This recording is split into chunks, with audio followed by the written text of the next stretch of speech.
자, 이제 방어작용 3점짜리 한번 풀어보도록 하겠습니다. 1번. 독감의 원인이 되는 병원체 X다. 그럼 요거 일단 뭐예요? 독감이니까 바이러스지. 독감 백신을 만드는 과정이다. X를 숙주세포에 감염시키고 숙주세포에서 증식해서 뭐 질병 일으키는 능력을 약화시켜 백신으로 만든다. 백신은 예방하는 거지. 예방을 목적으로. 기억. X는 숙주세포 밖에서 스스로 분열하여 증식한다. 자, 바이러스는 스스로 분열하고 증식할 수 없지. 틀렸고. 기억은 핵산을 가지고 있다. 숙주세포는 당연히 얘는 생물일 거니까. 생물들은 단백질, 핵산 무조건 가지고 있죠. 맞아요. 니은에는 사람의 체내에서 항원으로 작용하는 물질이 있다. 백신이라는 건 예방 목적이다. 체내에 항원으로 작용하는 물질을 넣어서 1차 면역을 유도하는 거야. 1차 면역을 유도하면 그때 뭐가 생긴다? 기억세포가 생긴다. 이 기억세포가 남아있으면 나중에 똑같은 항원 또 들어왔을 때 2차 면역을 일으킬 수 있는 거다. 그래서 백신의 원리. 니은 디귿 맞죠? 4번. 그 다음에 2번. 질병 3가지가 나와 있고 결핵, 혈우병, 후천성 면역결핍 증후군, 에이즈가 나와 있어요. 다른 사람에게 전염될 수 있다. 자, 전염이 가능한 질병은 일단 결핵은 세균이 일으키는 거고 에이즈는 바이러스가 일으키는 거고 혈우병이라는 건 뭐예요? 이거 유전병이에요. 유전병. 그럼 전염될 수 있는 건 누구야? 결핵이나 에이즈지.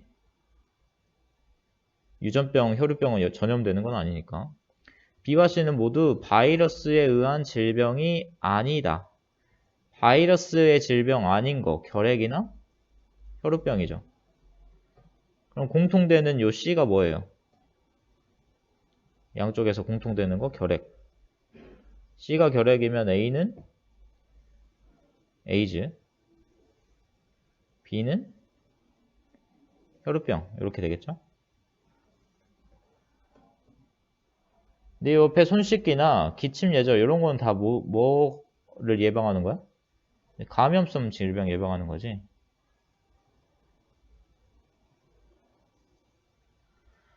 여기서 감염성 질병은 에이즈나 결핵 말하는 거고. 기억. A를 유방하는 병원체는 세포벽을 가진다. 에이즈를 일으키는 건 바이러스인데 세포벽을 가져요? 애초에 세포가 아닌데 세포벽을 어떻게 가져? 틀렸지? 니은. 그림의 기억과 니은으로 B를 예방할 수 있다. 자, 혈우병 예방할 수 있어요? 없어요? 없죠? 틀렸죠? C를 유발하는 병원체가 체내에 침입했을 때 비특이적 방어작용이 일어난다. 비특이적 방어작용 언제나 일어나는 거야. 병원체가 침입을 하면 비특이적 방어작용이든 특이적 방어작용이든 언제든 일어나는 거야. 그래서 맞아요. 2번. 그럼 3번. 3번에서 여러분들이 좀 알아둬야 되는 개념 같은 게 있는데, 자, 우리가 항원을 인식한다고 했을 때, 우리 몸의 항원을 알아본다고 했을 때, 병원체 P1과 P2를 대식세포가 식세포 작용으로 분해를 하지, 분해. 그러면 어떻게 되냐면 항원이 조각이 생겨요. 항원 조각. 그럼 이 P1을 조각을 내면 그 조각으로 항원 X와 항원 Y가 다 우리 몸에 인식이 되는 거야. 그럼 P2를 넣어주면 이때는 항원 Y만 인식이 되는 거겠죠? 그러니까 P1이 우리 몸에 침입하면 요 X에 대응하는 항체도 만들어야 되고 요 Y에 대응하는 항체도 만들어질 거라고. 근데 P2만 넣으면 Y에 대한 항체만 만들어지겠지. 그러니까 P1과 P2가 서로 공유하고 있는 항원이 있을 수 있는 그림이야, 요거는. 요 동그란 항원이 P1과 P2 둘 다한테서 뭐 가지고 있다. 둘 다 가지고 있다. 그럼 요거 옆에 그림을 보면 이 항체 A라고 하는 거는 기억을 1차 침입시켰을 때와 기억을 2차 침입시켰을 때 항체가 만들어졌다가 2차 침입 때 더 많이 만들어지고 있지? 그러면 이때는 기억에 대해서 2차 면역이 일어나고 있다는 말이야. 근데 항체 A와 항체 B는 각각 항원 X에 대한 항체와 항원 Y에 대한 항체 중에 하나라고 했잖아. 만약에 이 기억에다가 P1을 넣었다고 하면 P1을 넣으면 우리 몸이 이 P1을 분해하면서 X에 대한 것도 반응이 일어나야 되고 이 Y 항원에 대한 것도 반응이 일어나야 돼. 무슨 말인지 알겠어? 근데 여기서는 항체 하나만 만들고 있잖아. 이 항체 B는 여기서 처음 만들어지고 있잖아. 그치? 그 말은 이 두 개의 항원이 한꺼번에 침입했다는 소리가 아니고 하나만 침입했다고 하는 거야. 요 둘 중에 하나. 요 둘 중에 하나. 그러니까 병원체 기억은 P1이 아니고 뭐여야 되는 거야? P2여야 되는 거지. P2가 침입을 했다고 하면 뭐에 대한 항체를 만들 수 있어? 그치, 요 Y에 대한 항체를 만들 수 있어. 그러니까 이 A라는 애는 항체 Y에 대한 항체인 거지. 그러니까 이 Y자 모양의 동그란 모양을 가지고 있는 항체를 만들었을 거라고, 우리 몸이.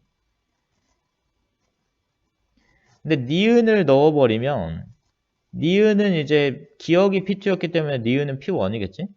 P1을 넣어주면 원래 우리는 이 동그란 항원 Y에 대한 기억세포를 여기서 만들었겠죠?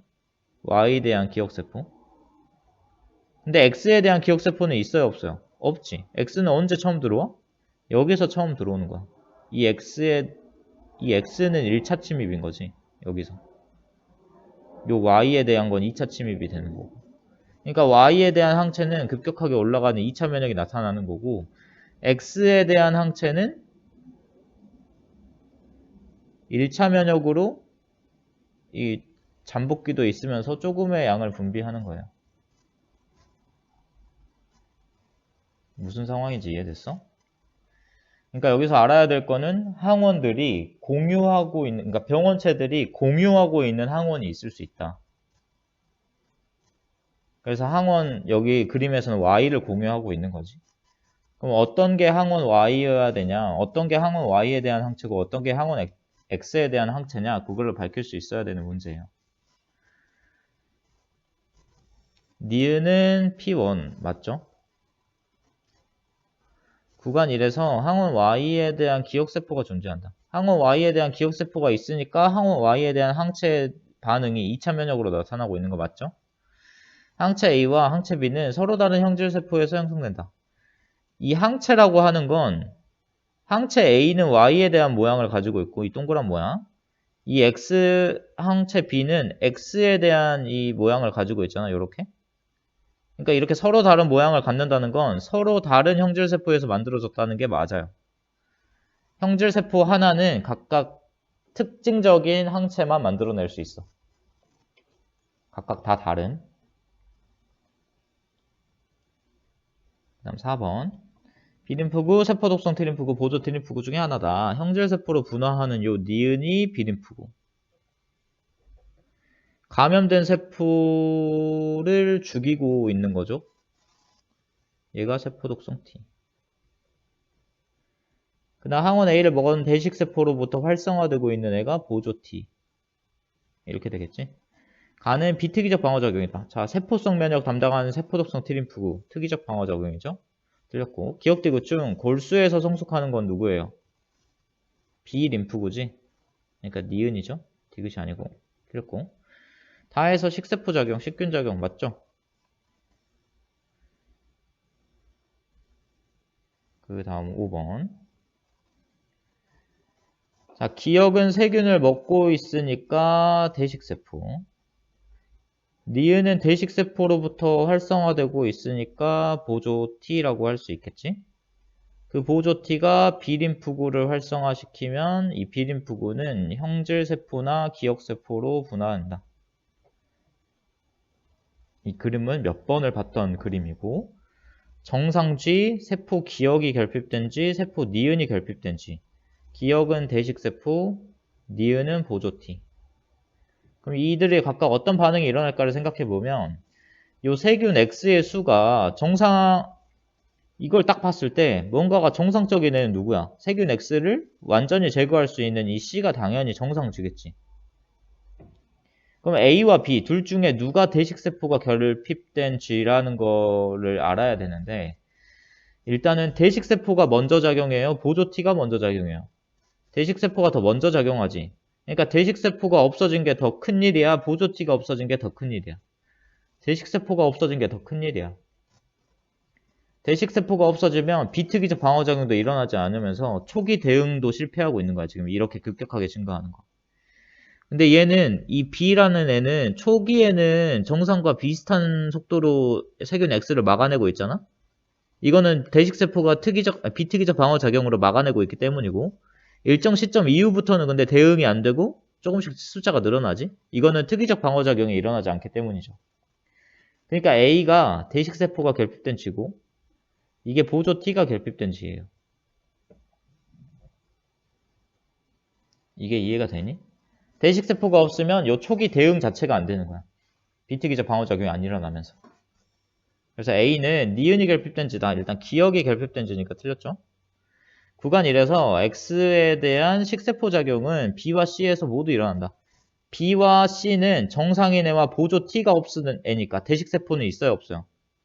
있죠? 대식세포가 있으면 식세포 작용이 일어나요, 안 일어나요? 일어나죠. 구간 2에서 X에 대한 항체 Y의 양은 C에서가 B에서보다 많다. 항체를 만들 수 있는 건 결국 보조 T가 활성화되면서 B림프구가 형질세포가 되어야 되는 건데, C에서는 정상이니까 만들어져. 근데 B에선 만들어져, 안 만들어져? 안 만들어져. 왜 그래? 여기는 보조 T가 없으니까. 보조 T가 없으면, 얘가 없으면 B림프구를 활성화시킬 수가 없어. 형질세포를 만들 수가 없어. 그러니까 항체의 양은 당연히 정상에서가 보조 T가 결핍된 애한테서보다 많겠지. 그래서 맞죠? 니은디귿. 6번 방어작용. 항원 X와 Y가 침입했을 때 항체와 농도를 나타냈다. 보면 B림프구를 활성화시키는 거 누구야? 보조? T림프구. 비특이적 방어작용에 관여하는 거 누구야? 대식세포. 항체를 생성하는 거 누구야? 형질세포지. 그럼 나머지 디귿이 세포독성 T림프구겠죠. 이렇게. 항원 X와 Y의 침입을 봤을 때 X에 대한 항체는 잠복기 없이 곧장 생성이 되더라. 이건 뭐 X에 대해서 뭐다? X에 대한 2차 면역이고, 요 Y는 잠복기가 어느 정도 있다가 항체를 나중에 생성했으니까 요건 Y에 대한 1차 면역인 거죠. 이 사람은 X가 침입하기 전 X에 대한 기억세포를 가지고 있다. X에 대한 2차 면역이 일어나는 걸로 보아 기억세포 가지고 있는 거 알 수 있고, 구간 1에서 대식세포는 Y에 대한 정보를 세포독성 T한테 전달해? 대식세포가 세포독성 T한테 직접 전달하는 거야? 아니지. 세포독성 T한테는 누가 전달하는 거야? 보조 T가 전달하는 거잖아. 보조 T가 세포독성 T도 활성화시키고 B림프구도 활성화시키잖아. 그러니까 일단 틀렸죠? T1일 때 이 정상인의 체내에 Y가 재침입하면 T1일 때 Y가 재침입하면 Y에 대한 리을의 수가 증가한다. 형질세포의 수가 증가할 거냐를 물어본 거야. 자, 이때 재침입한다고 하면 항체가 만들어졌다는 건 결국 형질세포가 있다는 소리라 그랬지? B가 형질세포가 될 수 있으니까. 형질세포가 만들어지면 필연적으로 뭐도 만들어진다? 이제 기억세포도 만들어진다. 이때 항원 Y가 재침입하면 이 기억세포가 어떻게 되는 거야? 형질세포로 변신을 할 수 있겠지?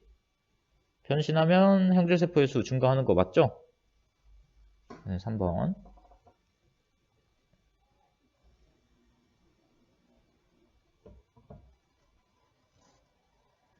그 다음 7번.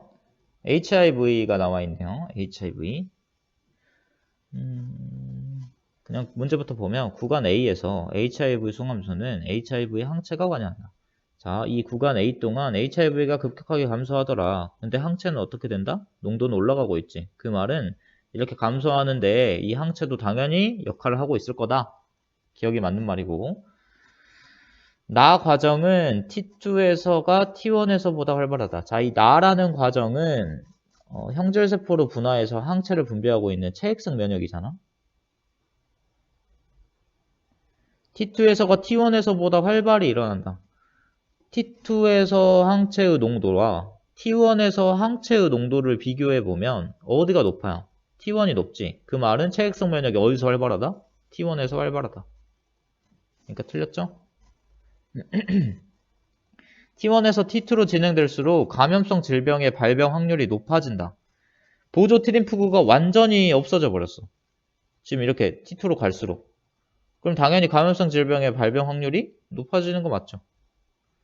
그래서 결국은 후천적으로 면역이 결핍되는 후천성 면역 결핍 증후군이잖아. 에이즈가. 3번도 맞아요. 8번 항원 A부터 C에 대한 생쥐의 방어작용 실험이다. 자, 요런 거를 여러분들 조금 잘해야 돼요. 이런 문제가 이제 니네가 어려워하는 문제야. A, B, C는 항원이고 3번한테는 C 넣고 4번한테는 B 넣고 2번한테는 물 넣고 1번한테는 A 넣었다. 일단 요거부터 잘 정리를 해보세요. 머릿속으로. 근데 A와 B는 A, B 중 하나다. 이때 나에서 1번한테서는 기억을 분리해서 2한테 집어넣고 4번한테서 니은을 분리해서 3번에 넣었다. 근데 기억과 니은은 각각 기억세포와 혈청 중에 하나다. 여기서 너희가 알아야 되는 건 뭐냐면 저 기억세포와 혈청이라는 용어가 많이 나오는데 기억세포는 말 그대로 니네가 아는 그 기억세포를 말하는 거였고요. 저기서 말하는 이 혈청은 뭐 말하는 거냐면 이 혈청 안에는 뭐가 있을 수 있어? 항체가 있을 수 있어. 혈청은 결국 우리 혈액을 구분한다고 했을 때 몇 번 설명했지 이것도? 혈구와 혈장으로 구분이 된다. 혈구에는 뭐 응지번 같은 항원들이 있을 수 있고 혈장에는 여러 혈액 안에 있는 단백질들이 다 포함되더라.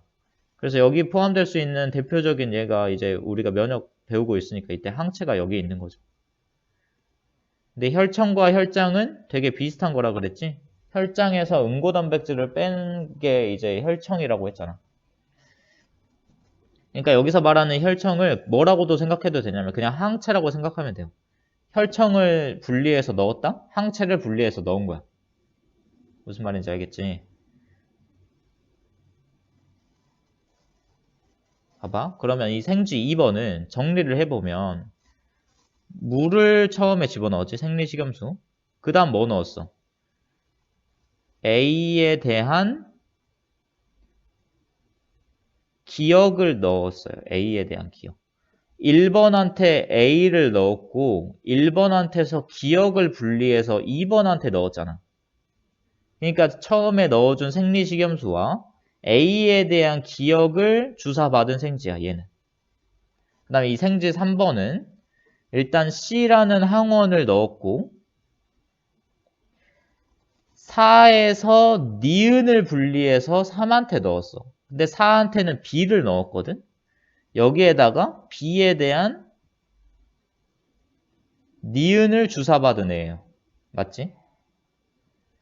각각의 생쥐가 무엇을 주사받았는지를 너희가 구분할 수 있어야 돼. 그래서 여기 그림을 보면 요 이제 그래프를 해석해야 되는데 이 생쥐 3번부터 봅시다.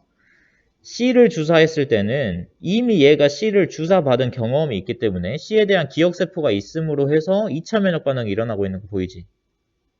근데 B에 대해서는 1차 면역 반응이 일어나고 있고 A에 대해서 2차 면역 반응이 일어나고 있잖아.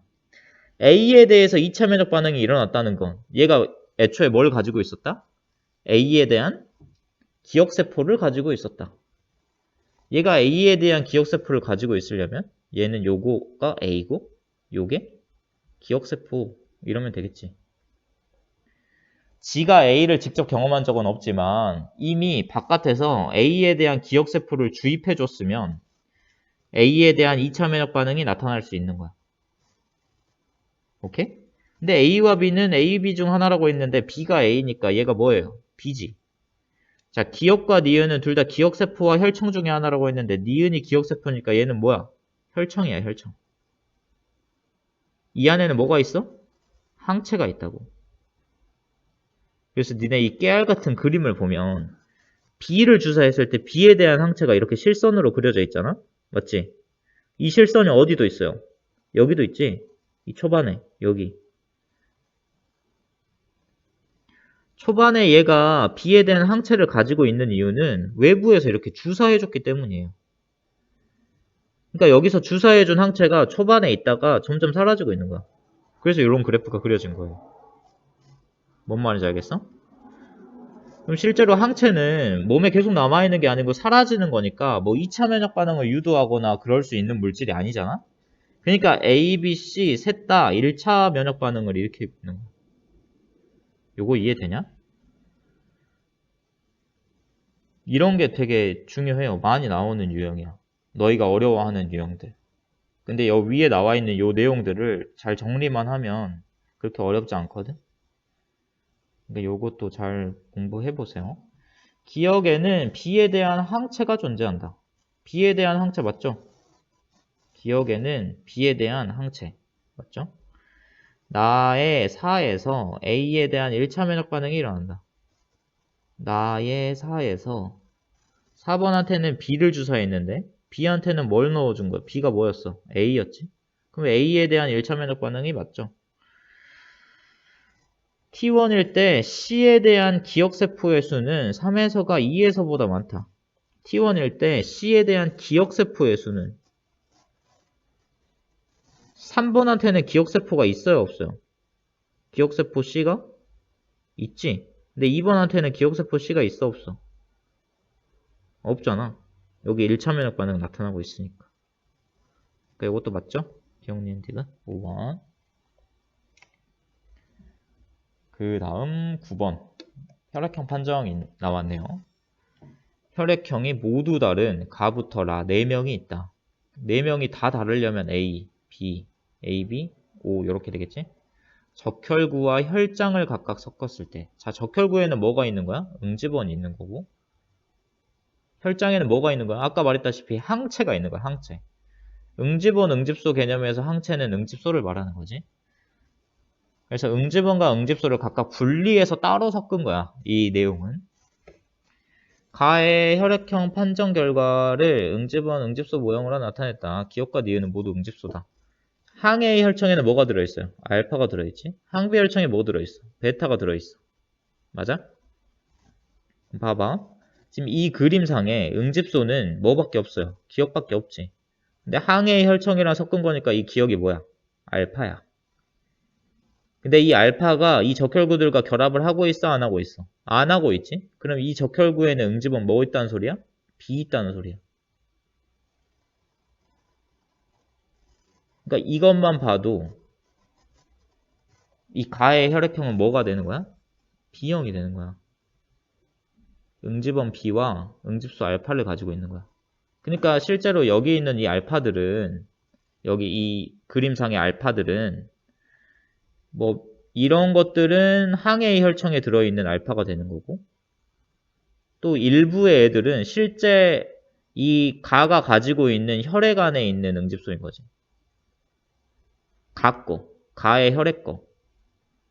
그러니까 일부는 가의 혈액거고 일부는 항의 혈청에 포함되어 있는 응집소인 거고. 그런 식으로도 구분을 할 수 있어요. 그러니까 실제로 이게 이렇다는 소리는 아니고. 근데 요 항비혈청이랑 섞었을 때를 보면 응집원 B에 붙어있는 요 놈들, 이 니은이 베타가 되는 거고, 그럼 이 알파들은 어디서 나온 거다? 요 동떨어진 요 알파들은 어디 누구 거다? 원래 가 거. 가 거 알파. 원래 가가 가지고 있는 알파야. 요거는. 뭔 말인지 알겠지? 그럼 가는 정확하게 B형이고 알파야. 그럼 가의 적혈구에는 응집원 B가 있고 가의 혈장에는 응집소 알파가 있는 거지. 그럼 이런 것들을 다 생각해 보면 응집 반응이 안 난다? 그럼 뭐가 없다? 베타가 없다. 다의 혈장에 응집 반응이 난다? 뭐가 있다? 베타가 있다. 라의 혈장에서 응집 반응 난다. 뭐가 있다? 베타가 있다. 응집 반응 나는 거 확인하고 여기 베타가 있는 거 확인한 거야. 여기 안 나니까 베타가 없다라고 표시한 거고. 오케이? 그 다음 여기 쭉 따라가다 보면 가에서 쭉 따라가다 보면 라 적혈구와 응집 반응이 나고 있지. 그럼 라에는 뭐가 있는 거야?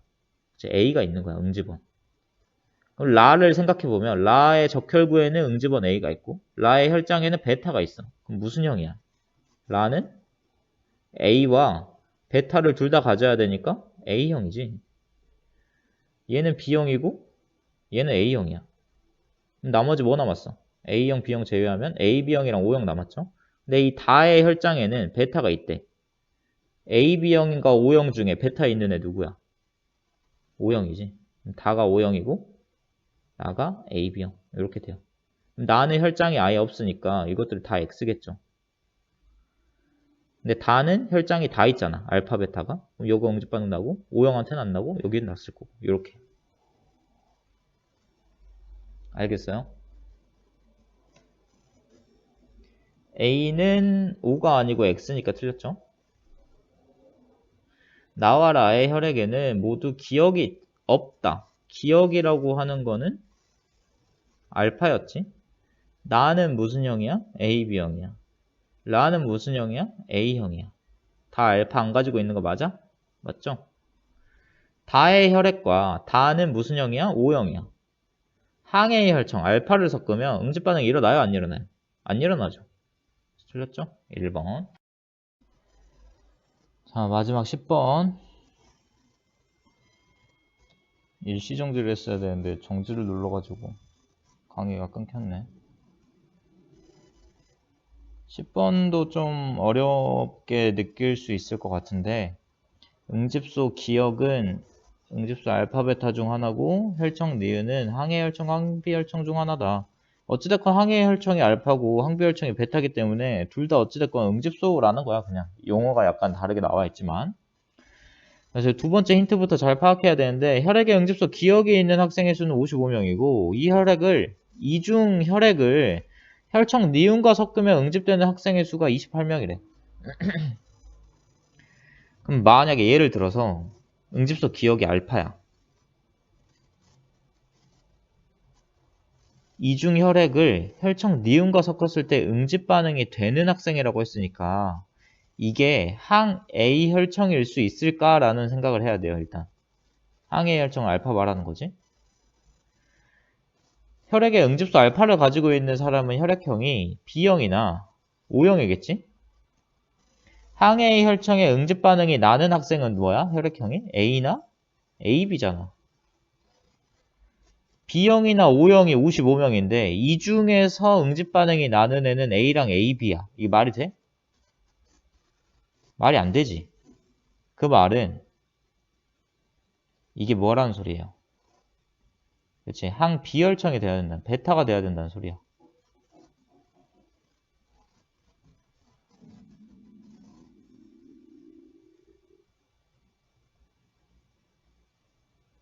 그러니까 이 기억을 알파라고 두면 요 니은은 그 반대가 되는 베타라고 둬야 된다고. 항비혈청 베타의 응집 반응이 나는 애는 B형이랑 AB형 있죠. 자, B형이랑 O형이 55명인데 이 중에 응집 반응이 나는 애가 28명이라고 했으니까 B형이 28명이라는 소리가 되는 거야. 여기에서 B형이 28명. 그럼 O형은 55명에서 28명을 뺀 값 얼마야? 27명? 이렇게 되겠죠? 뭔 소린지 이해했어? 혈액의 응집소 알파가 없는 학생의 수는 알파가 없는 혈액형은 뭐야? A나 AB지. 둘이 합쳐서 45명인데 이 중에 베타와 섞으면 응집되는 학생의 수가 10명이래. 둘 중에 응집되는 애 누구야? AB지. 그럼 여기 힌트에서 또 얻을 수 있는 게 A형과 AB형의 수. AB형은 10명. A형은 45명에서 10명 뺀 거 35명. 이렇게 된다는 소리죠. 지금 이 숫자는 다 어떻게 계산된 거야? 우리가 응집소 기억을 알파라고 가정했을 때 나타나는 일이야. 요 뒤에 나오는 내용들은. 뒤에서 뭔가 좀 다른 경우가 생길 수 있겠지? 집단 X에 속한 학생 가나다는 혈액형이 모두 다르고 가의 혈액에는 응집원 A가 있다. 그럼 가는 혈액형이 뭐일 수 있어? A나 AB일 수 있겠지? 나의 혈액에는 응집소 기억이 없다. 기억이 없대. 기억은 아까 우리가 알파라고 놨던 거거든? 알파가 없는 혈액형. B형, 아니, A형이나 AB형. 이렇게 되겠지? 가의 혈장과 나의 적혈구를 섞으면 응집 반응이 일어난대요. 가의 혈장과 나의 적혈구를 섞었을 때 응집 반응이 나야 돼. 그럼 가의 혈장에는 응집소가 있어야 되고 나의 적혈구에는 응집원이 있어야 된다라는 개념이잖아? 그치? A형과 AB형 중에 응집소가 있는 애 누구야? A형이지. 그럼 여기서 가의 혈액형이 A형이 돼야 되는 거고 나의 혈액형이 모두 다르다고 했으니까 가가 A형이면 나는 AB형이 돼야겠죠. 오케이? 자, 나의 적혈구를 다의 혈장과 섞으면 응집 반응이 일어나지 않는데요. 나의 적혈구는 우리가 말했던 거 지금 AB형이잖아. 이 적혈구를 다의 혈장이랑 섞은대. 다의 혈액형은 뭐일 수 있어? B형이나 O형일 수 있지. 둘 다 일단 혈액 속에 응집소를 얘는 알파를 갖고 얘는 알파 베타를 갖잖아. 그럼 어떠한 경우에도 응집 반응은 나요 안 나요? 나죠. 그럼 어디가 틀린 거야? 지금 이것들이 다 틀린 거야 지금. 이게 지금 다 틀린 거야. 이게 다 틀렸다는 소리는 어디서부터 틀렸다는 소리야? 그치? 얘 처음 시작 요거부터 틀렸다는 소리야. 이 가정부터. 요 가정이 틀렸다는 거는 응집소 기억이 알파가 아니고 베타라는 소리고 이 혈청 니은이 항비 혈청이 아니고 항A 혈청인 알파라는 소리죠. 오케이?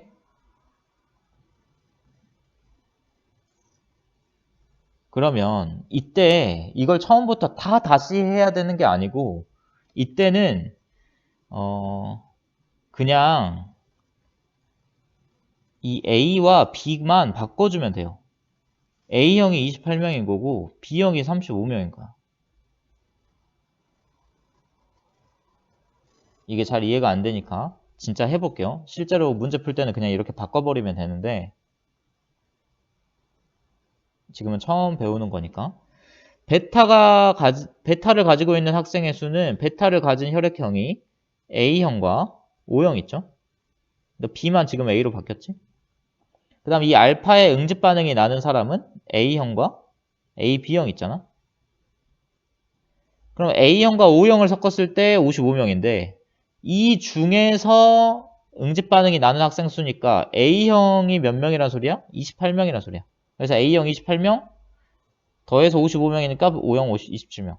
이것도 똑같이 베타라고 바꾸고 이거 알파니까 베타가 없는 학생은 B형이나 AB형 말하는 거고 알파에 섞었을 때 응집이 반응이 되려면 이 중에서 되려면 AB형이 10명이란 소리죠. 그래서 AB형 10명, B형 35명 이렇게 되는 거예요. 그럼 요 뒤에가 또 다 바뀌겠지?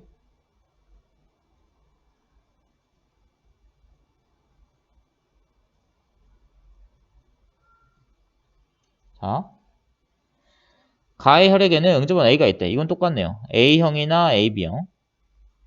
나의 혈액에는 응집소 기억이 없다. 기억이 아까 베타였잖아. 베타가 없으려면 무슨 형? B형이나 AB형. 맞지?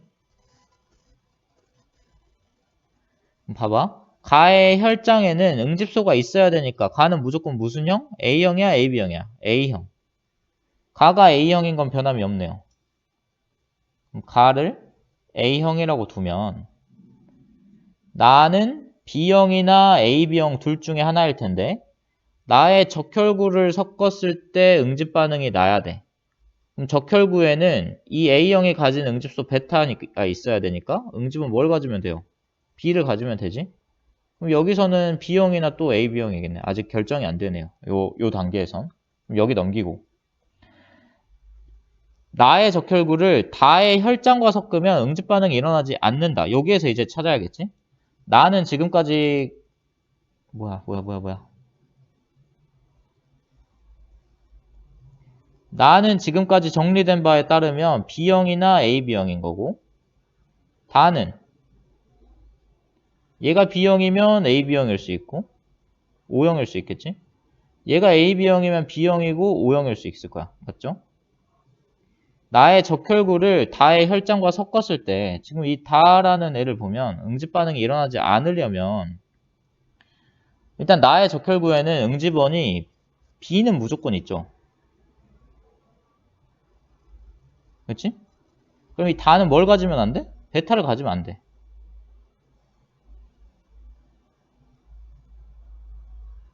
그럼 요들 중에 베타를 안 가질 만한 애 누구야? 일단 O형은 아니지. 베타를 다 가지고 있으니까. 그럼 적혈구와 응집소 혈장을 섞었을 때 응집 반응이 나지 않으려면 얘가 B형이고 얘가 AB형이면 될까? 그럼 여기 알파 있으니까 반응이 나겠죠? 여기 아니란 소리지. 그럼 다는 AB형이고 나가 B형이면 이 AB형의 응집소 자체가 없으니까 응집 반응이 일어나지 않을 수 있지? 그럼 이렇게 되는 거죠. 마지막 정리가. 조금 어렵지. 선생님이 그 혈액형 무조건 알아야 된다고 했던 게 이렇게 조금씩 문제가 어렵게 나와요. 이 혈액형 관련해서. 근데 유전을 배우면 유전과 연계돼서 좀 더 어렵게 나와. 그러니까 무조건 그 개념 자체를 잘 잡아둬야 된다라고 말했던 거예요. 혈액형. 그만큼 어려운 부분이야. 기억 X에서 응집소 알파와 베타를 모두 가진 학생의 수는 38이다. 알파와 베타를 모두 가지고 있다는 건 O형을 말하는 거지. O형 몇 명이었어요? 27명이었지. 틀렸고. 가와 나중 혈청 니은에 응집되는 혈액을 가진 혈청 니은은 아까 항해의 혈청 알파였어. 알파에 응집되는 혈액을 가진 사람은 가랑 다지. 나가 아니고. 틀렸죠? X에서 항해의 혈청에 응집되는 혈액을 가진 수는 학생은 누구야? A형이랑 AB형. 응집되지 않은 혈액은 B형이나 O형. 둘이 더하면 얼마예요? A형, AB형 더하면 38명. B형과 O형 더하면 62명? 그러니까 학생 수보다 적다 맞죠? 그래서 3번. 끝!